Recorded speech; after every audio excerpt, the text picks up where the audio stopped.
Alrighty, so hello everybody and welcome to a Feature Friday. We are on the road, so we're going to forgo the camera and just get right into the subject matter. So, rotating items, oftentimes quite the question as to how this function works. So I'm going to show you from the very beginning to the very end, very quickly of course, on how rotating items works within Application Suite 9.1.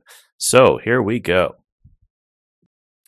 Alrighty, so here we are in Application Suite Manage 9.1, and we are going to start with the item master. And once it renders, then I am going to open up Everybody Loves Pumps. So we're going to use pump number 100 as our base item. And I want you to notice that the item record here, I've got it set for Inspect on Receipt, and it's also checked as rotating. Once I check that box, things change as far as how I interact with this item record. And I'm going to go over here to the Storerooms tab, and I'm going to make a note that it looks like I have a total of 15 of these across the storeroom. I've got 11 there, 2 is 13, 14, and then 15. And notice that these items, and I'm going to put items in quotes at the moment, are in multiple storerooms. And now I'm going to go over to the Inventory app, and I'm going to filter for the pump as well. And you notice that I have a total of 12 of them across these two storerooms that I'm looking at. And I'm going to open up the pump that's in the garage here. That is a single inventory item. And I'm in inventory, and I'm going to open up rotating assets.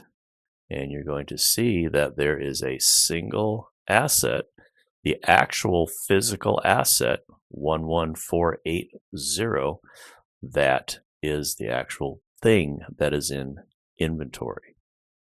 So I have a rotating item record that is set as rotating, and I have an asset that is associated with that item record, and the asset is the actual thing that is in inventory. Now you can see without going there that this asset's location is in the garage storeroom. But I could click on the asset as I double click and mess things up there. All right, let's go to assets for real this time. Here we are. I'm on the actual asset record. You notice it's in a not ready status, but that doesn't really matter. It could just as easily be active. And you notice that its location, of course, is in the garage storeroom. And very importantly, notice that this asset record is related to that rotating item record in the item master that I showed you earlier. And also notice that this asset has a serial number. So I am uniquely identifying this physical asset, not only by the serial number, but of course by its unique asset number within Manage. Now let's return and go back to the items that are in Central. So I've got 11 of these things in Central. I click on Pump. Remember, I'm back in the Inventory app now. And so I am on this item. I look at the rotating assets, and there are 12 of these, okay, beyond just 11, right, that are in this central storeroom here as well. And if I just choose asset 2079, click on that, do a go to, look at the assets, okay, here's asset 2079 like I showed you. Its location is in the central storeroom, and then of course there's that same rotating item record that is it is a function of, okay. And if I was doing things correctly, I would have a serial number here as well. So I got a little bit of data integrity that I need to look into there as far as completing the asset record once it gets created. Okay. All right. So how do we go from an item marked as rotating to an asset record? Well, that all happens during the receiving process.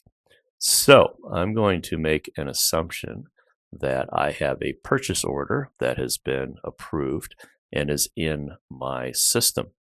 So once I have that approved PO, and I'm just going to go to the receiving application, and then I'm going to dig up that purchase order, which is 1096 in this case. Yep, there it is. There's that approved PO, and it's all ready to go for me here. Okay. Now, this approved PO, I will say, is a purchase of a quantity of 15 of this rotating item. So from my item master, I created a PO that says, I want you to buy me 15 of these things. And then when these 15 things are received, I'm going to serialize them and turn them into actual asset records. And you can see I've already done a quantity of 5 here. But I want to just kind of show you the process here. Okay, so I'm receiving, I have actions, and I can pick what I want to do here. I'm going to select ordered items in this case, and I've already received those 5. I'm going to say that I'm going to receive 5 more of them here. Again, just for our purposes, I could receive them all if I'd like to. And you notice I've ordered the 15 there. So I click okie dokie. Okay. And you'll notice that the ones that I just did, they go into a waiting for inspection status. So waiting for inspection, like I had checked on the item record itself, then I need to go through some type of inspection process, whatever I need to do there. And then once that is complete, then the next status is going to be, you'll see, is waiting for an asset. So I'm going to change that inspection status here, and I'm going to change it on these 5. Okay. All right, so now I've got both sets of 5 waiting to be set up as an asset. Okay, so what I'm going to do here now is receive these rotating items. And of course, I have 10 of them, right? I've received the total of 10. And this is where the rubber meets the road. This is where the asset number for these physical pieces of equipment, whatever they are, can be either manually created or, you'll notice over here on the right-hand side, auto number. Okay, so I can certainly auto number all of these assets. To me, the more important point is right here on the right is where we put in the serial number for the assets. Okay. So I can auto number the assets if I'd like. Go ahead and do that. These are the next sequential asset numbers in my system. And then I am going to indicate the serial number here, right? So that way, when I grab this asset out of a bin in the storeroom, I can physically say which one I used. As kind of a side note, if you are using the item assembly structure functionality, this is where you can use the icon over here on the right. I'll go ahead and click on that. And you can apply the IAS to these assets in singularly or all of them. Okay. And just I'm going to put a few of these in here. So this 1, 2, 3, 4 -A. And again, I'll just do a couple of these here. So this is going to be 3, 4, 5 -B. And this is going to be an ABC 1, 2, 3, 4, right on down the list. Okay. And then we just click OK. And I'm just going to remember this number here, 2143. So we'll go look at that one here in just a bit. Oops, let's actually put a serial number on it. What did I do there? No problem. There we go.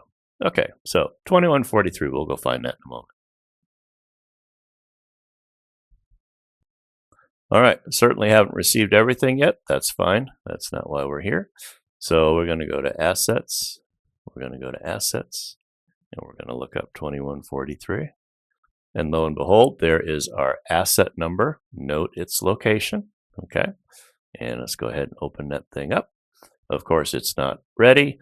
And I've got my serial number that I finally remembered to put in. There's its location, like I mentioned. There's the default bin, and there's the rotating item that it is related to.